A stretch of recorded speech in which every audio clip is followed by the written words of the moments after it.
ઓમ સતોમા સદગમય તમસોમા જ્યોતિર્ગમય મૃત્યોર્મા અમૃતમ ગમય. ઓમ શાંતિ શાંતિ શાંતિ.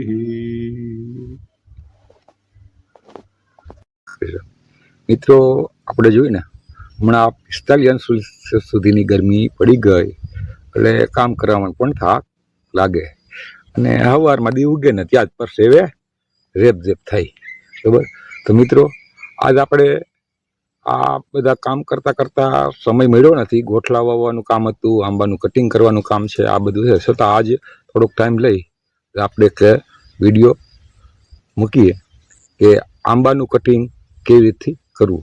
તો મિત્રો, આપણે આપણા જે અલ્ટ્રા આઇડેન્સિટી ને આઇડેન્સિટીથી જે વાવેતર કરેલું છે ને એના આંબાનું આજ કટિંગ ચાલી રહ્યું છે. તો એનું આજ આપણે તમને આગળ હું કટિંગ કેવી રીતે કરવું એ બતાવું. તો મિત્રો, થોડું પાણી પી લઈ અને પછી આપણે આગળ વધીએ. આમ જોઈએ ને તો ખેડૂતને અમુક વસ્તુ આપણે કહીએ ને તો એ સ્વીકારવા તૈયાર નથી. એટલે ઘણી વખત આપણે ખેડૂતને માહિતી આપીએ પણ એ એટલા બધા હોશિયાર પોતાને સમજે ને કે આપને તો એવી ગણતરી કરે કે આવું કાંઈ હોતું છે, આવું કંઈ કરાય. અને વાવેતર પણ એટલા બધા અંતરે કરે છે કે પછી કોણ આની પીંજણ કરે ને કોણ આમ કરે ને આવી રીતથી એ માન્યતાઓ રહી છે એની. તો મિત્રો, ચાલો હવે આપણે પાણી પી લઈ, નિરાતે બેઠા બેઠા આંબાને છાંયડે. હા, આટલું ઠંડુ પાણી છે, ફ્રીઝરમાં આમ બરફ જામી ગયો. તો બપોર થાય ને તો આ ગરમ થઈ જશે. તો ઠંડુ પાણી થોડુંક બરફનું પીવું ન જોઈએ, પણ ના છૂટકે આપણે અહીંયા સવારમાં થોડુંક પી લઈએ. બાકી તો ઠંડુ થઈ જવાનું છે, એટલે ગરમ થવાનું છે. તો મિત્રો, ચાલો આપણે પાણી પી અને આગળ વધીએ. એ નાથ, તમને એક મારે બીજી વાત કહેવાની હતી કે આજે યુવાનો ખેતી કરતા થયા છે અને સારું એવું કામ કરે છે અને સારું માર્ગદર્શન દે છે. એટલે નવી પેઢીના નવા ખેડૂતો કહીએ એને. પણ આપણે આજે બીજું નામ કે જૂની પેઢીના નવા ખેડૂત. બરાબર. આજથી આપણે એવું નામ રાખીએ. તો કેમ તમને લાગે છે? મને વધારે કોમેન્ટમાં કરજો. બરાબર.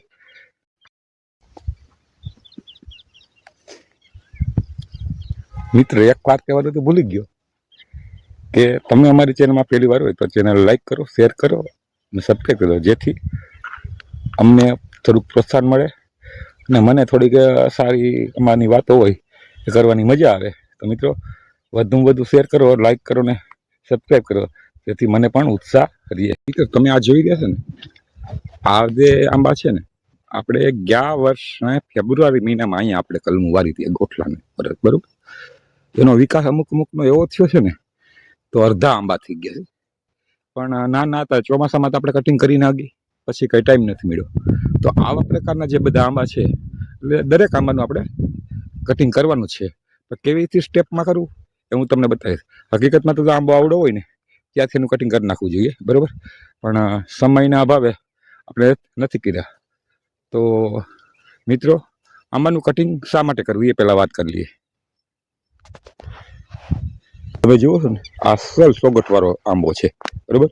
પણ આમ નીચેથી જુઓ ને એટલે એ આ થમણી બાજુથી ઉગમણી બાજુ નમી ગઈ, કારણ કે પવન જે આ દિશામાંથી હોય છે એ પવન લાગે. એમ દરેક આંબામાં જો તમારે રહું એના થડથી થોડાક વળેલા હોય છે અથવા ઉપરની ડાળીઓ વળેલી છે.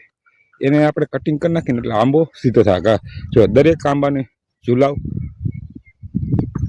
ઓલી બાજુ છે જે નમી ગયેલા આપણે જોઈ શકીએ છીએ. એટલે એનું કટિંગ કરવું. જો આ આંબો જ છે. બરાબર.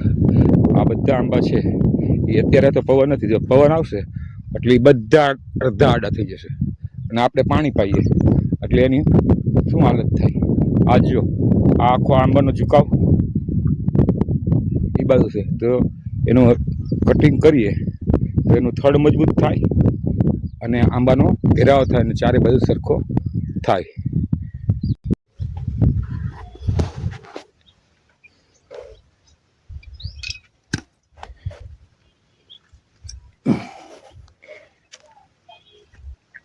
મિત્રો, આપણે આંબો જોઈએ છે ને કે આના ઉપરથી આપણે જોઈએ ને તો આમાં 3 ડાળીઓ નીચેની થડેથી આવી છે, બરોબર, જોઈ શકાય. તો આ 1 2 3 એને આપણે 3:2 હોય 3:4 હોય તો એને આપણે નીચેથી કટિંગ કરવું હોય તો આ જે ગાંઠ છે આપણે આ ગાંઠ મૂકી અને કટિંગ કરીએ એટલે અહીંથી દબકાયું, અહીંયા 2 ગાંઠ છે એટલે અહીંથી કટિંગ કરી નાખીએ અને આને પણ અહીંથી કટિંગ કરી નાખીએ એટલે આંબાનો શેપ થઈ ગયો આવો અને આ થડ થાય અહીંથી જાડું, બરાબર. હવે આ બધી જે ગાંઠો છે અહીંયાથી ફૂટે એટલે બીજી ડાળીઓ પછી આપણે કટિંગ કરવાનું રહીએ. આ આંબાના ડબલ માળ થઈ ગયું છે. એમાં શરૂઆતમાં 2 છે ને ઉપરથી પછી 2 ડાળીમાં 4 કે 3 કે ડાળીઓ છે કે 5 ડાળીઓ હોય એને આપણે એવી રીતે જ કટિંગ કરશું. માનો કે આ 2 ડાળીઓ છે પછી એને આ સ્ટેપમાં જોવાનું, બરાબર. આપણે આ નીચેની ડાળી છે ને એનો કોઈ ઉપયોગ નથી, બરાબર.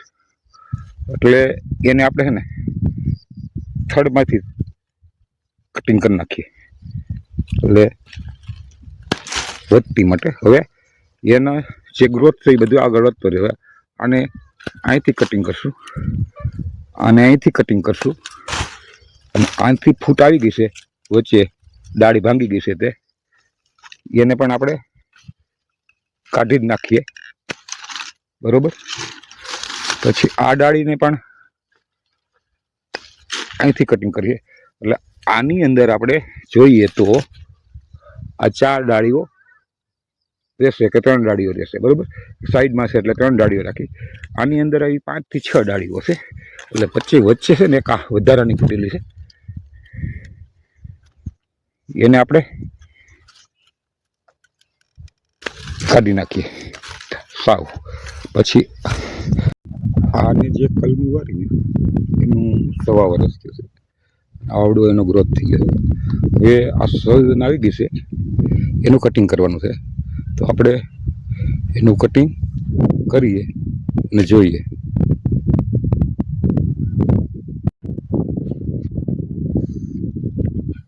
માનો કે અહીંથી આ ગાંઠ ફૂટી છે આને આપણે અહીંથી લઈ લેવું, અહીંથી લઈ લઈએ, અહીંથી લઈ લઈએ, અહીંથી લઈ લઈએ,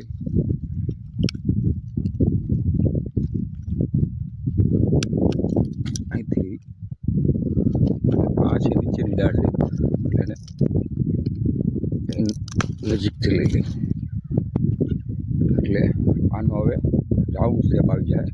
આ કોની દાળ છે એટલે હમણાં એને લેતા નથી, આ બધી બીજી દાળ છે. આવી રીતથી થડ જે થઈ જાય એટલે આંબાનું બધું તરત તો એનું એટલે આપણે અહીંથી જ કટિંગ કરી નાખીએ ફરી વાર આંબાનું. માનો કે આ સ્ટેપ 4 એ 4 થઈ ગયા છે. હવે આને અહીંથી લઈએ અને અહીં નીચે ગાંઠ છે અહીંથી લઈએ, અહીંયા આ ગાંઠ છે તો અને અહીંથી લઈએ, અહીંયા 2 ગાંઠ છોડી અને અહીંથી કટિંગ કરીએ. આમાં છે એ આ 2 ગાંઠ છોડી દઈશું અહીંથી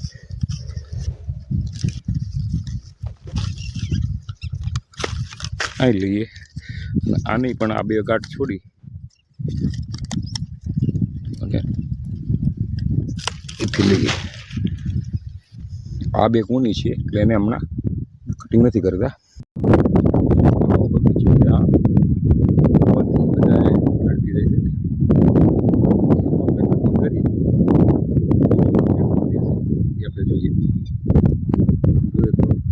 ઝાડવા મોટા થઈ ગયા છે, 1.5 વર્ષની છે ત્યાં જ ગ્રાફ્ટિંગ કરેલું હતું અને આ જે સોનપરી છે એનો તો વર્ષ દિવસ જ થયું છે. એટલે આ બધું કટિંગ ચાલુ આપણે કટિંગ કરી નાખ્યું. હવે આવી રીતે આ સોરી હશે, અહીંથી થોડુંક સોનપરીનું બાકી છે, અહીંથી સોનપરી કેસરની બેનું આ લાઈનમાં કરી નાખી છે. તો આ છે એનું રિઝલ્ટ.